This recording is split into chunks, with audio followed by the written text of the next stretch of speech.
Hey guys, Vern here from the Hack Check podcast. So this weekend is UFC 293, and I got to be honest with you guys.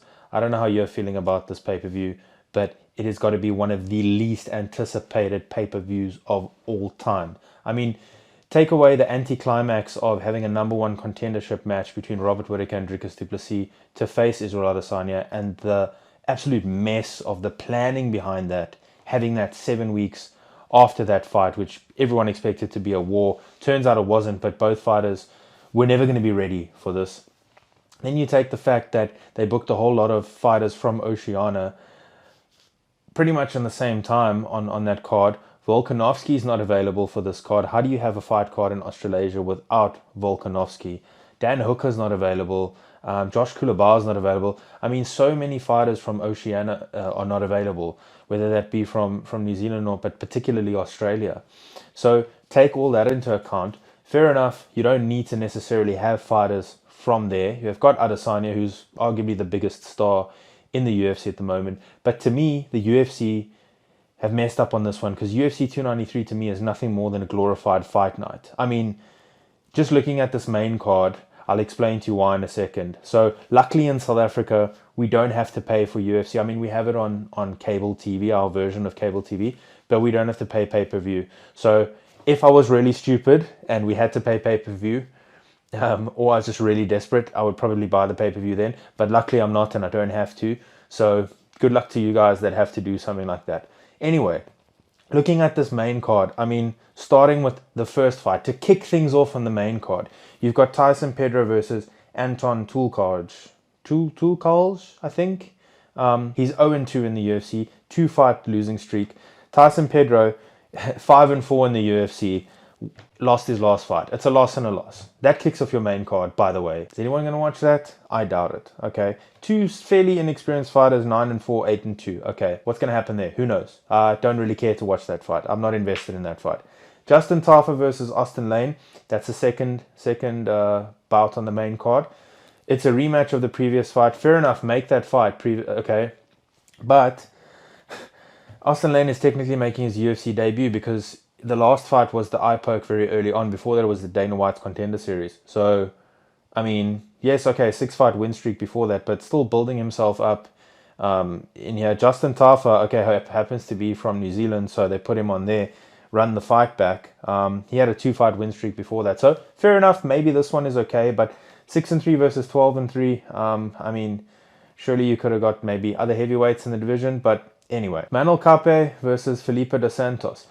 UFC thought it was a good idea to put somebody third from the top on the main card that's making his UFC debut, that's only had 7 fights, never fought in the UFC before. Fair enough, he's an exciting prospect, he's a young guy, okay, we're going to find out, but is this going to tell us anything if he is to beat Manel Kape? Kape's on a 3-fight win streak, he is a bit of a UFC veteran, but he's 18-6, who knows what's going to happen there with him. But this is third from the top, guys, third from the top. Isn't this crazy? Like another UFC debut. How crazy is this? It's UFC fight night stuff right here. Just before the main event, essentially, I don't think it's a co-main event, but it's second from the top on this pay-per-view card.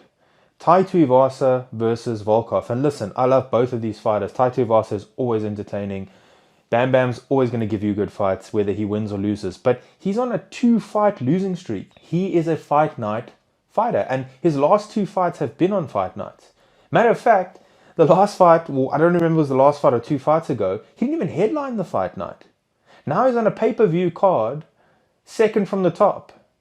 Same thing with Volkov. Volkov, okay, he's on a 2-fight win streak, but Volkov also had fight night fights. He main evented one, and then he was second from top in the other one on a fight night. Now you've got them on pay-per-view. I'm all for giving people a chance, guys, but come on, this is really, really stretching.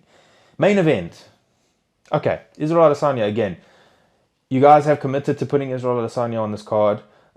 You forego having probably one of the biggest and most anticipated middleweight fights in all time, but fair enough. Okay, Dricus couldn't pitch for this.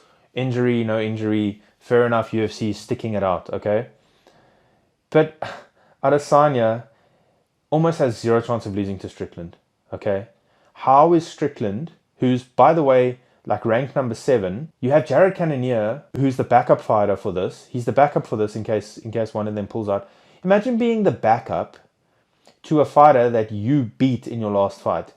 Cannonier beat Strickland in their last fight. Now he's got to stay backup. He's going to be backup. He had an impressive performance. Don't go with Cannonier. We'll go with Strickland, because it will be entertaining at the press conference. I'm going to watch that press conference, okay? Strickland's going to call him out about the Chinese stuff, about the dog. He's going to call him out about a whole bunch of things, painting his toenails, whatever. That's going to be funny to listen to. But that is going to be more entertaining than the fight. I mean, we saw Strickland and Pereira go against each other, and that didn't end pretty. So what's Strickland going to do? Is he going to tackle him down to the ground? Is he going to be able to keep him there if he's able to do it? Of course not. I don't think so. This is possibly one of the easiest fights that Izzy's going to have as champion. But if Strickland shocks the world, hey, listen, I'm all for it, But let's be realistic here.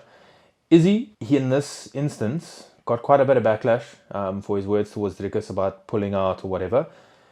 Izzy needs to be careful. If Izzy carries on cherry-picking opponents like this, okay, I don't think he cherry-picked this opponent, but look at what happened to Anderson Silva, the most entertaining fighter of all time at his peak. Got booed before the Forrest Griffin fight because of what happened with Talis Latis, okay? And they pinned it on Anderson Silva. So Izzy better watch out that doesn't happen to him. But guys, honestly, this card, top to bottom, reeks of a fight night. Minus having Israel Adesanya on this card. This is, and even Strickland had a fight night. Strickland was on a fight night the last time he fought. Fight night. I mean, these are all fight night fighters, and this is a UFC pay-per-view that cost how much? UFC, this is a flop of a pay-per-view, I'm sorry guys. In my opinion, this is a flop, glorified fight night. If you watch it, I hope you enjoy. I hope I'm wrong. I hope this is a super entertaining card and some stars are born from this. And maybe there's 1 or 2 shocks, but I don't know if I'm going to watch this.